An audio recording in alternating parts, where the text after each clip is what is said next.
Welcome to Whispers to a Bride, where we talk about the stuff no one else is talking about. We are going deep on the emotional aspects of getting married, the stress, drama, and turbulence that affects your own sense of identity and your closest relationships. We are talking about what it means to be a bride and how to navigate this sacred time with more grace and ease. I'm your host, Kara Gassabay. As a life coach and therapist, I'm going to be sharing super practical tips so that you can not only rise to the occasion of your wedding, but also your life.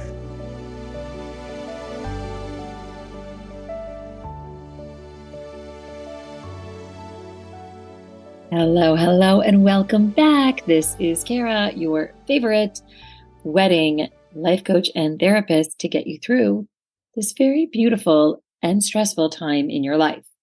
Now, if you've been around for a minute, I love to offer you just different frameworks, different ways of thinking about this time in your life, this event, this huge transformational moment that you're walking through that is very exciting and very joyful and very abundant and very beautiful, but also very disorienting and very stressful and very overwhelming.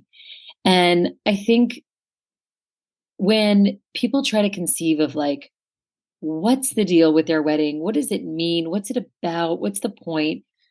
There's so many different ways that you can go in that. And for so many people, it's like they want it to be an expression of who they are as a couple. For other people, they want to really give back and thank the people that they love and like host them and treat them and that kind of thing. For other people, it's really all about bringing the two families together for like the first and maybe only time that will happen. And for other people, it's more about the traditional or religious aspect of it. There's just so many ways that you can come at. For some people, they just want to be like super impressive and, do a favor for their Rolodex. And it's like just a social event in a different way that has different sort of underpinnings of importance on like a social networking kind of angle. So one way that I think and all of these ways are really important, but one way that like lately I've been playing with a lot in terms of like how to think about your wedding, because so many of my clients are really thinking about it as a performance, sort of this like, right, performative expression that they're going to be like judged on, whether it's right people talking about it or on social media and like how impressive it is or how trendy it is or how earth-shatteringly amazing it is or how if it's as good as their friends and all of that. So there's this performative, expressive part that I think a lot of people get really stuck on. And that's why today I want to really work with the idea of your wedding as a poem. Like, what if that's the metaphor that you can reach for in these times that you are getting like ping-ponged all around with like how to make a decision, where to put your money, what to care about, what to stress about. If you have sort of an anchoring thought or image or concept, I think that is always so helpful. We need things when we're in uncharted territory and there's a lot of opinions and a lot of people and a lot of money at stake and a lot of memories and all of these things at stake. It's so useful to have your anchoring, grounding sort of concept. And so I wanted to offer this today as maybe one of those things for you. What if you think about your wedding as a poem? And in a lot of ways, it's really true, right? Just the brevity of it. Like, I always am thinking about like how much time and effort goes into the planning to then come out with this just one day, right? It can't be more than 8 hours. And just sort of that brevity and just sort of the ephemeral nature of the day is just totally reminds me of a poem. Like a poet can work for ages and ages on something that's just a few lines, just a few brief sentences. It's no less beautiful because of its brevity. In some ways, it's even more so because of its brevity. And I sort of just love that idea of thinking of your wedding like that instead of being like, it's such a waste, like all of this time and energy and money. And then it's just one day and it's over. Yes, but also, wow, we poured all of that in for this one beautiful moment in time that we cannot hold on to. It will come and it will go. And that sort of adds, right, to the sacredness and the specialness of it. The other reason that your wedding is a poem is because it is sort of this condensed emotional experience, right? Like you're just like a poem, a good poem usually packs a very intense emotion, like emotional component that sort of really gives it its oomph and its heft. That is what's happening on your wedding day, right? There is the emotion of two people in love and just head over heels and excited to start their new chapter together. And then there's just the love of the parents who raised these people and hoped that one day they would find someone else on this earth that would like walk them through the next part of their life in that really caretaking, like beautiful, loving way. And there is just the feelings, right, of everyone that's involved, the drama and the intrigue and the support and the jealousy and the disappointment and the grief and right, all the things that we've talked about with all the people in wedding world. Just there's just a lot of emotion, right? The emotions are just running high and everybody wants it to go well and wants it to be everything the vendors have a lot at stake and they want it to be really good. And so there's just a lot going on emotionally. And that is why I think poetry is such a good framework to think about your wedding day. Like it will feel really intense on this short day, and that's okay. And that's part of it. And sort of to lean into it. Some of my brides come at me trying to be like, I don't want to feel like all these feelings on my wedding day. Like it's going to be really inconvenient. I'm like, that is to have missed the whole point, my dear. The emotionality of it, yes, it's overwhelming. And you want to be like looking good, good hair, good makeup, and crying and falling apart doesn't really seem to go with it. But trust me, it is all part of that like gorgeous, gorgeous, intense emotion that like everybody is there for it. Like we get it, we want it, we understand it. And it's part of the beauty of it is seeing the emotion. So I'm always telling my brides, like, if you're going to cry, cry. Holding it back is more awkward than letting it out. We could do a whole nother episode on that. The other part of it that's sort of poetic is this idea that it's like this transcendent time. What we're trying so hard to create is the memory almost more than the day itself. We want it to like live on in our memories. We want it to transcend your average day-to-day life and be this like enter your wedding, entering this like cocoon where it's all about love and togetherness and eating and drinking and dancing and celebrating, right? We're really trying to transcend the mundane and get everybody on the same page and be happy. And that's a huge mandate for a wedding and for a poem, but like it's worth it and it happens and it's magical and it's really, really cool. And also the way in which weddings are so historical in the same way that poetry has been written since the beginning of time. Weddings have been happening forever. And they both share that like same sort of rootedness in the human experience that I think as much as you want to come at it and critique it from a million different angles, there's something very fundamental about joining around and celebrating and lifting people up when they are getting married. That's just really cool. So it's both the transcendent and the historical, I think, elements that make it very poetic. Also, in the same way that a good poem has like a really memorable tone, it has a perspective, it has an angle, right? It's this one beautiful take on something often very simple, but the way that it's described and the way that the poem is constructed, the way in which it happens is the beauty and the memorable, elegant part of it. And I think that's the same for weddings, right? They're all fundamentally the same, right? We have the ceremony and then we have the reception, and there's usually drinking, eating, dancing, mingling, right? Like the most elements are the same.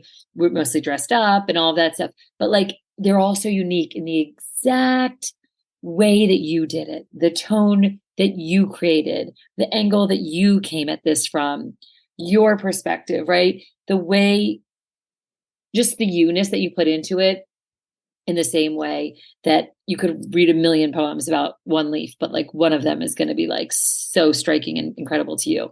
I think it's the same with your wedding. Like they're all the same and yet they're all so unique because of that tone, the energy. I talk a lot on this podcast about how do you create the energy that you know in your mind that you want to feel on your wedding day, and how do you get it? How do you get those moments that really do become timeless and really have people just never forgetting how they felt on your wedding day?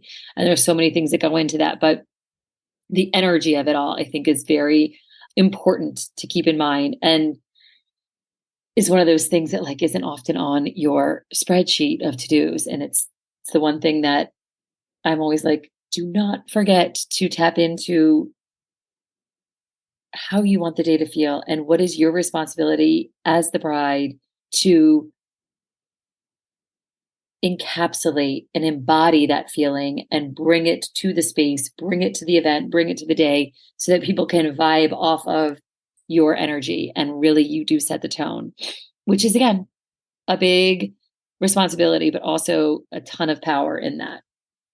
The other thing is like the tight structure that a poem often has. Like it's really important that it's tight and it's poignant and it's packed.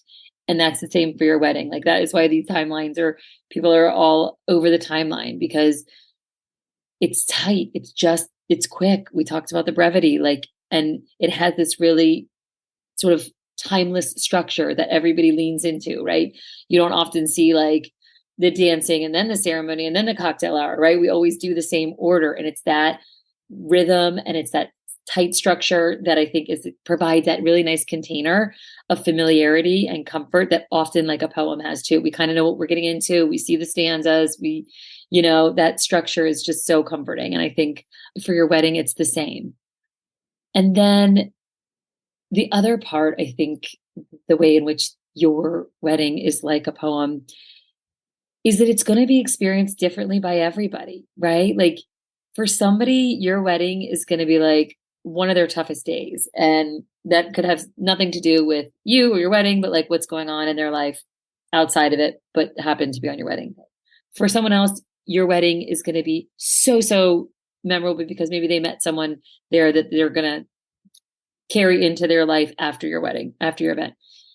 For someone else, it's going to be like it's going to be someone's first wedding. It's going to be someone's last wedding. It's going to be someone's wedding where they made a huge mistake or they made a bold move. And it's going to be somebody's wedding where they felt the best in their body, dressed up and ready to support you. Like there's just all these sort of micro experiences that are happening on your wedding day. So it's experienced by everybody so, so differently. I will never forget when I would start to hear after my wedding, like, and we're going on like 9 years. And I just heard from my cousin the other day.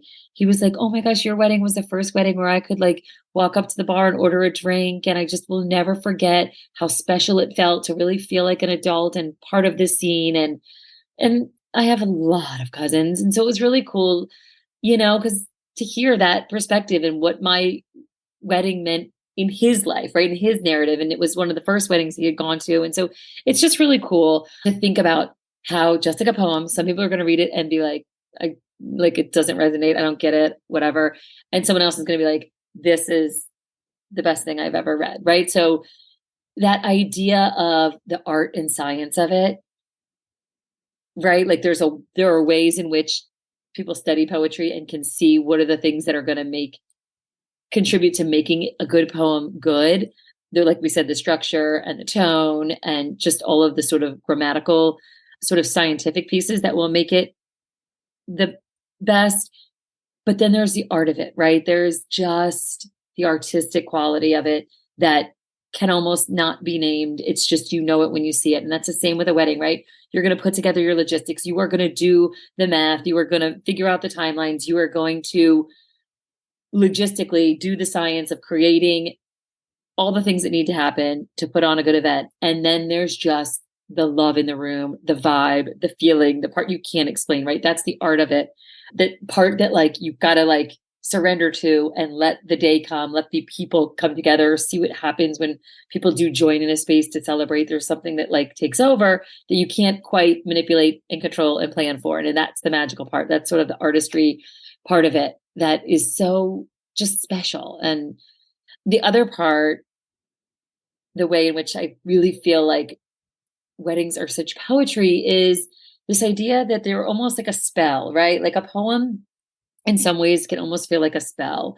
And your wedding in like a lot of ways is a spell. The ceremony is using words, right? And some legal documents to change you, change who you are, change your identity, change your family, change your life, change your name, change a lot about you and how you are oriented in this world, in our sort of social society. And it's all happens through some words, right? From your officiant. And it's just like a really cool way to think about it, that it's like this transformative, cool thing that happens with just stringing some words together and signing some papers. It's kind of a fun way to think about it.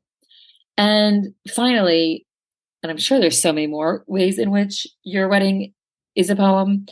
And you guys will have to like DM me the way that I forgot. This was just like sort of my quick take on it. And that is that there will be so much unsaid and there will be so much unexplained, right? If you've read some good poetry, it's like you have more questions than answers, right? There's so much blank space. There's so much mystery. There's so much that you want to know more. And you don't get like a whole explanation, right? This is not a novel. This is not an essay. This is a poem. You're just getting this little snippet. And that is the same way in a wedding, right? There is so much, and this is one of the things that frustrates my brides. It's like there are so many decisions that have been made about the wedding, right? That have come through tireless conversations and negotiations and tough decisions and all of that. And yet on the wedding day, there's no like explaining, like, well, I would have invited like these other people, but like we couldn't because of this, or I would have served this dish, but I couldn't because of this, and I would have done this venue, but I couldn't because of, like, there's so much unsaid and there's so much unspoken, and there's like a lot of mystery and intrigue and like layers and just a lot there that isn't said and isn't explained. And I think that's also emotionally the same thing. People are sort of in their roles acting out like I'm the maid of honor and I'm doing this, but like underneath I'm feeling all of these things, or I'm the mother of the groom and so I'm doing this, but really I'm feeling all of this, right? There's this unspoken part, there's the layered part, there's the intrigue, there's the drama, there's the explanations, but none of that happens on the wedding day. On the wedding day, we are in the poem. We're in the brief offering of the emotion. And that is the key. And that kind of brings me to my last point, which is that in the end, it is an offering. I want, just like any poet would probably say, that their poetry is an offering. It's like, right?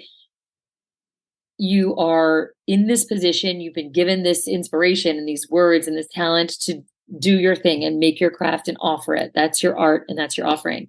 And for you, you have found your love. You have decided to celebrate your love in this formal, beautiful way and let your wedding be an offering. It doesn't have to be perfect. It doesn't have to be a production. It doesn't have to be a social media sensation. It doesn't have to keep up with the Joneses. It is your offering. It is your gesture. It is your thank you to your community, your family, your friends.